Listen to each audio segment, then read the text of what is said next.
So nice to meet you. President?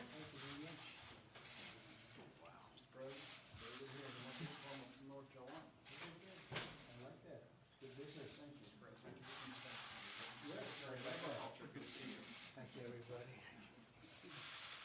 Well, thank you very much, everybody. Big day, very important day. We have a lot of important days at our White House, and this is, to me, the future. I want to thank you all for being here to discuss a critical issue for our country's future, winning the race to be the world's leading provider of 5G cellular communications networks. It's all about 5G now. We were 4G, and everybody was saying we have to get 4G. And then they said, before that, we have to get 3G. And now we have to get 5G, and 5G is a big deal. And that's going to be there for a while. And I guess at some point we'll be talking to you about number 6. What do you think? Do you think that's true, Ajit? But right now, we want to be the leader in this. We're the leader in almost everything else. And we're grateful to be joined by FCC Chairman Ajit Pai, who's been doing a fantastic job, and Deputy Secretary of Agriculture, Stephen Sensky. Thank you very much, Stephen. Appreciate it. And tell Sonny hello. He's doing a tremendous job, really tremendous. Secure 5G networks will absolutely be a vital link to America's prosperity and national security in the 21st century. 5G will be as much as 100 times faster than the current 4G cellular networks. It will transform the way our citizens work, learn, communicate, and travel. It will make American farms more productive, American manufacturing more competitive, and American health care better and more accessible. Basically, it covers almost everything when you get right down to it. Pretty amazing. And just as 4G networks paved the way for smartphones and all of the exciting breakthroughs, they made possible so many things. This will be more secure and resilient. 5G networks will also create astonishing and really thrilling new opportunities for our people, opportunities that we've never even thought we had a possibility of looking at. We cannot allow any other country to outcompete the United States in this powerful industry of the future. We are leading by so much in so many different industries of that type, and we just can't let that happen. The race to 5G is a race America must win, and it's a race, frankly, that our great companies are now involved in. We've given them the incentive they need. It's a race that we will win. In the United States, our approach is private sector driven and private sector led. The government doesn't have to spend lots of money. According to some estimates, the wireless industry plans to invest $275 billion in 5G networks, creating 3 million American jobs quickly, very quickly, and adding $500 billion to our economy. And as you probably heard, we had another alternative of doing it. That would be through government investment and leading through the government. We don't want to do that because it won't be nearly as good, nearly as fast, and especially in that business, I think that they'll be better doing the job than a lot of the folks who we know and love. To accelerate and incentivize these investments, my administration is focused on freeing up as much wireless spectrum as needed. We're going to free it up so they'll be able to get out there and get it done, and removing regulatory barriers to the build-out of networks. As Chairman Pai will discuss with you in a moment, the FCC is taking very bold action, probably bolder than they've ever taken before. It's a new frontier to make wireless spectrum available. By next year, the United States is on pace to have more 5G spectrum than any other country in the world. That's a big statement because, as you know, some people got ahead of us. We should have been doing this a long time ago, as advanced as it may be. In addition, last October, I directed the Department of Commerce to develop a national spectrum strategy to free up even more spectrum for economic activity, including 5G. The FCC has also taken action to streamline the permitting process for 5G infrastructure with state and local governments. That's a big deal. It takes too long to get permits. We're going to free that situation up, and we're going to put limits, and the local areas are going to listen to us very, very strongly. They have a big incentive to do that. They must now approve new physical infrastructure within 90 days instead of many years. It can sometimes take 3, 4, and 5 years. We're going to put a limit of 90 days. And there is now a cap on the unreasonable fees local governments often charge. They get greedy. They think, hey, we can really take advantage, and it ends up that everybody gets hurt. So we're putting a cap on those fees. These changes will contribute greatly to building high-speed networks across America, and it's going to happen very quickly, very, very quickly. By the end of this year, the United States will have 92 5G deployments in markets nationwide. The next nearest country, South Korea, will have 48. So we have 92 compared to 48, and we're going to accelerate that pace greatly. But we must not rest. The race is far from over. American companies must lead the world in cellular technology. 5G networks must be secure. They must be strong. They have to be guarded from the enemy. We do have enemies out there, and they will be. They must also cover every community, and they must be deployed as soon as possible. As we are making great progress with 5G, we're also focused on rural communities that do not have access to broadband at all.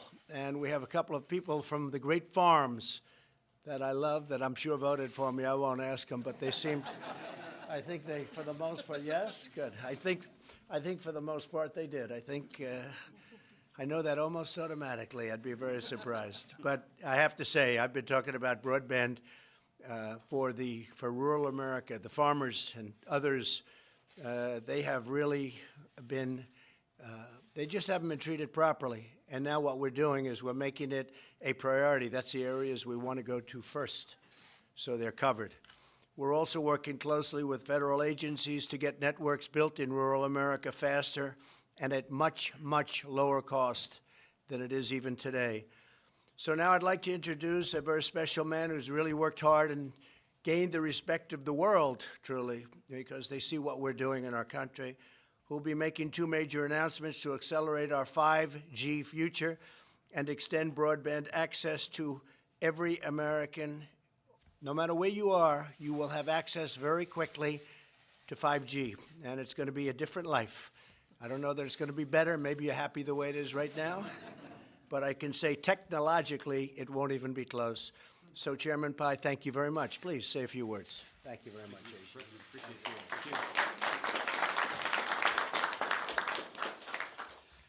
Well, thank you, Mr. President, for your compelling vision of U.S. leadership on 5G.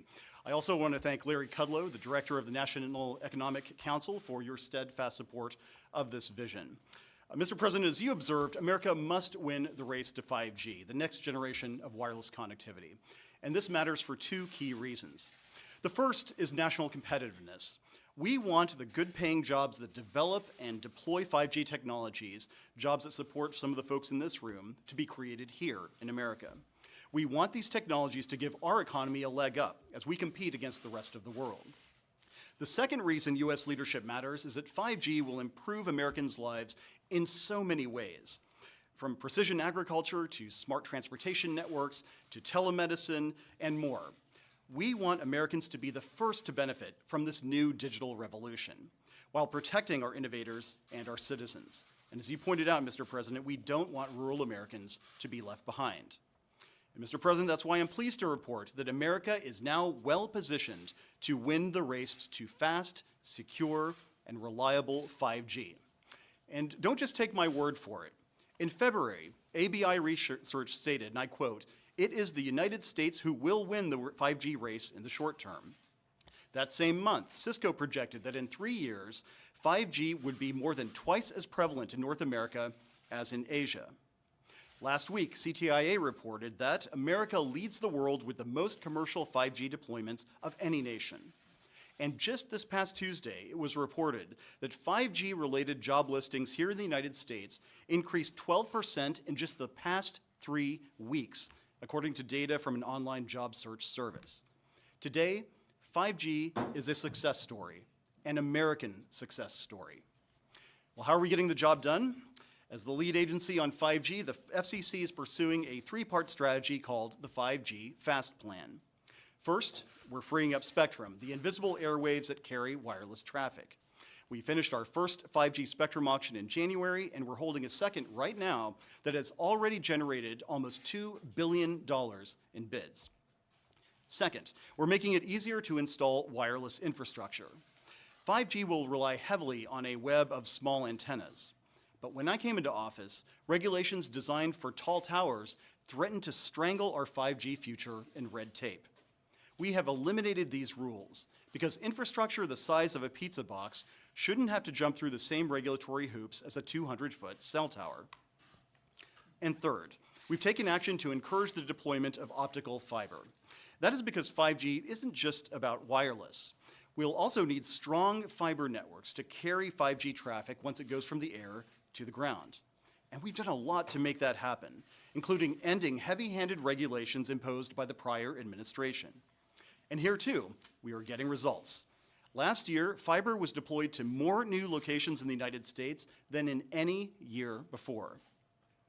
But in the race to 5G, our early success is still early. We still need to do more, and we will. And so today I'm announcing 2 new steps the FCC will take to build on our momentum.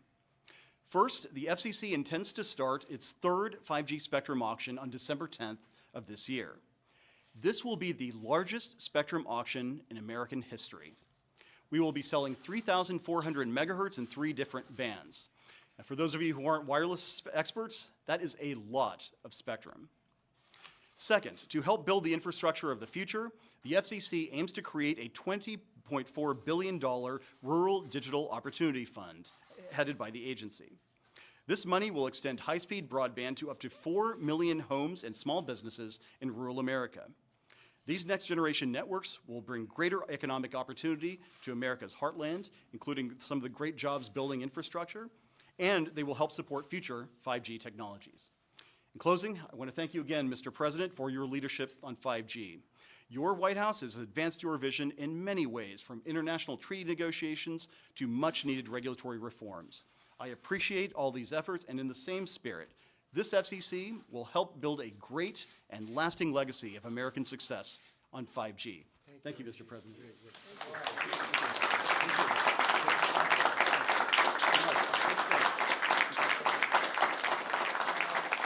Ivanka worked very hard on this. Maybe say a couple of words.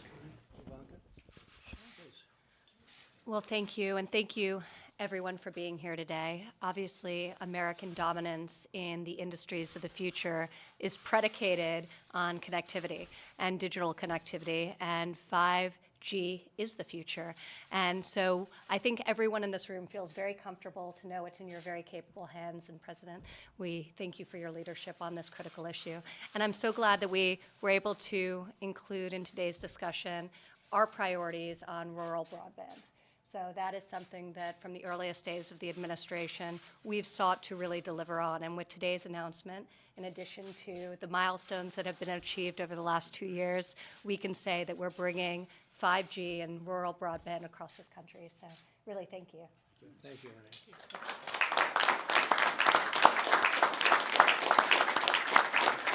Would you like to say something on behalf of the farmers and our great people, please? Certainly.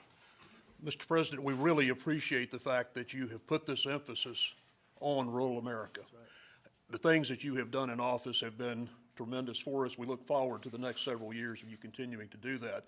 The theme that you struck today, though, of deregulation, broadening it out, and letting the American business, letting the American farmers and ranchers fix the problems of this country really rings hard with us. That's what we try to do, and that's what we'll take forward to build this nation.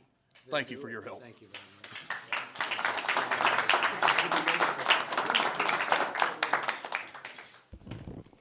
much. Mr. President, Chairman Pye, on behalf of the National Association of Tower Erectors, our 900-member companies, we build, deploy, and maintain the wireless infrastructure of this nation. And y'all fixing to put us to work. We appreciate it.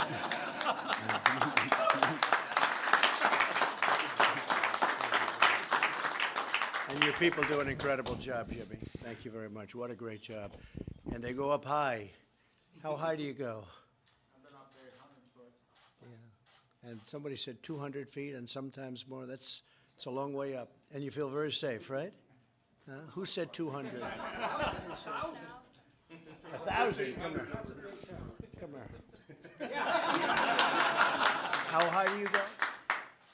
Up to 1,000 feet. I don't want that job. Thank you very much. Thank you all very much. I appreciate it. It's going to be a great, great thing. Yeah. Sanctuary cities and illegal matters? Well, you know, the people that are putting sanctuary cities where they're not even wanted, because as you know, in California and other places, a lot of communities want to get out of sanctuary cities. They don't want them, but they always seem to have open arms. So we thought rather than moving the illegal immigrants to other parts of the country, first of all, we're getting them, and we're doing the best we can with very bad laws. We have to change the laws. But we're apprehending thousands and thousands of people a day. And the law only allows us to hold them, as you know, for 20 days because of the most ridiculous laws probably we have in this country. If Egypt had laws like that for 5G, you wouldn't have anything built. You'd never have the first cell put up. But we have horrible, old-fashioned laws that are put in by the Democrats. We're willing to change them. We can do it in, I used to say 45 minutes. We can do it in 15 minutes, whether it's catch and release or chain migration or any of them. The asylum laws are absolutely insane. They come up, in many cases, they're rough gang members. In many cases, they're people with tremendous crime records. And they're given a statement to read by lawyers that stand there waiting for them. Read this statement. And it says, I have great fear for my life. I have great fear for being in my country, even though in some cases, some of these people are holding their country's flags and waving their country's flags. And then they talk about the fear they have of being in the country, that the flag they were waving freely. So we are looking at the possibility, strongly looking at, to be honest with you. California, the governor wants to have a lot of people coming in, refugees coming in, a lot of sanctuary cities, so we'll give them to the sanctuary cities maybe to take care of if that's the way they want it, because we can only hold them under the current law for 20 days. So we apprehend them by the thousands and thousands a day. I have to say, Border Patrol has been incredible. The job they're doing is incredible. The wall is going up. It's going up fairly rapidly. We're doing another big section. We start another big section tomorrow, but we're building miles and miles of wall. And we're going to have, I think we'll be close to 400 miles built by the end of next year. We need that. Just got back from Texas, and some of the ranchers told me, you look at Brooks County, you look at other places, some of the ranchers told me your bodies lying all over the land of people where the coyotes give them a can of soda and they give them a sandwich, and they say Houston's 300 miles in that direction. And the people don't know what that means. That means they can't make it. That means they have no chance, and they die. It's something I never heard. I never heard it to this extent. Many people die, and they'll say, just head in that direction. And we are doing a lot about it. If we had the wall, we wouldn't have that. If we had the wall, people wouldn't be coming up. Mexico is now apprehending and bringing back to the various countries that we're talking about, Honduras, Guatemala, El Salvador. They're bringing people back to those countries, Colombia to a certain extent, and they're going back to those countries. But we could fix that in so fast if the Democrats would agree. But if they don't agree, we might as well do what they always say they want. We'll bring the illegal, really you call them the illegals. I call them the illegals. They came across the border illegally. We'll bring them to sanctuary city areas and let that particular area take care of it, whether it's a state or whatever it might be. California certainly is always saying, oh, we want more people, and they want more people in their sanctuary cities. Well, we'll give them more people. We can give them a lot. We can give them an unlimited supply, and let's see if they're so happy. They say we have open arms. They're always saying they have open arms. Let's see if they have open arms. The alternative is to change the laws, and we can do it very, very quickly, very easily. Okay? Okay? More troops on the border as well? And we're going to put more troops on the border. Yeah, we're going to. And, you know, the thing is, our country is doing so well economically. We're setting records that a lot of people are coming up for that reason. A lot of people are coming up for bad reasons, too. We have a lot of very, very bad people with big criminal records trying to get through. and the Border Patrol's done an incredible job with them. Those are our focus. They really have done a really incredible job. And when they have been through and when they've been let through over the years, ICE all over Long Island, and they come and they get them and they take them back and we get them the hell out of here. That's happening all over our country. ICE, but the job that ICE and that really Border Patrol does is an incredible job. And law enforcement in this country is, the job they're doing is really incredible. You know, I don't know if you saw the crime stats, but these statistics are that crime is way down in our country over the last year, way down. And so that's despite all of the problems we have at the border. And we're straightening that out. So in sanctuary cities, as per your question, we are giving very strong consideration to having people after a 20-day period, because, again, you're not allowed legally to hold them for more than that. We will move them into sanctuary cities. Thank you very much, everybody. Thank you. Thank you. Thank you, everybody. Thank you, everybody.